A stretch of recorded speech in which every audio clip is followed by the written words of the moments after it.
To je jeden problém. Vakcína sa dnes ešte stále vyrába väčšinou na kuracích embryách.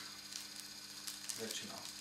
Tam pod tou štrupinou je taká membrána, ktorá sa skladá z buniek chorioallantoidskej membrány a v tých sa ten vírus množí a uvoľňuje sa to do toho bielka, by sa dalo povedať, do tej tekutiny allantoidskej. Najväčší nedostatok tohoto spôsobu výroby vakcíny je meniť do embryí. Vy potrebujete asi 6 mesiacov na to, aby ste vyrobili na kuracích embryách dosť vakcíny pre Európu.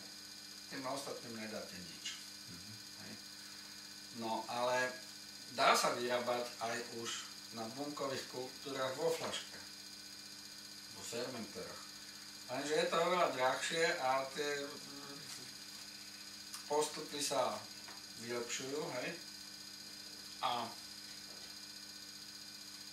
kedy bude sa takto vyrábať vakcína, to nie, ale bude to oveľa drahšia vakcína. Pretože kuracie embryo ešte, aj keď ich je není dosť, to sa dá kúpiť za relatívne málo peňazí, ale keď to máte vyrábať v sterilných podmienkach v laboratóriu vo veľmi komplikovaných roztokoch, hej, a z toho izolovať ten vírus, pretože tá vakcína, to je dôležité povedať, to je vlastne vírus. Vakcína je vírus,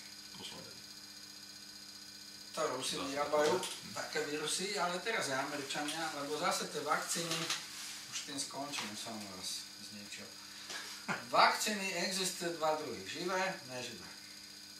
Najlepšia je samozrejme živá vakcína, pretože živá vakcína aktivuje celý imunný systém, jak je. Živá vakcína má viac nevýhod. Vy ju musíte držať v takom podobe, aby ten vírus zostal živý. Tá aplikácia je komplikovanejšia a tak ďalej. Jediný, kto o tom viac menej propaguje to dlhodobo sú Rusi a teraz čiastočne Američania. Čiže väčšinou u chrypky sa používajú neživé vakcíny. A tie neživé vakcíny to je vlastne vírus. Najjednoduchšia neživá vakcína je vírus, ktorý je inaktivovaný formaldehydom trebárs. Skrátka nejakou chemikáliou sa zničí. Čiže on už nie je infekčný, nemôže sa rozmnožiť, ale dostanete do tela také množstvo toho materiálu, že indukujú sa protilátky, ktoré vás dokonale budú chrániť pred chrípkou voči tomu vírusu alebo jemu podobným vírusom.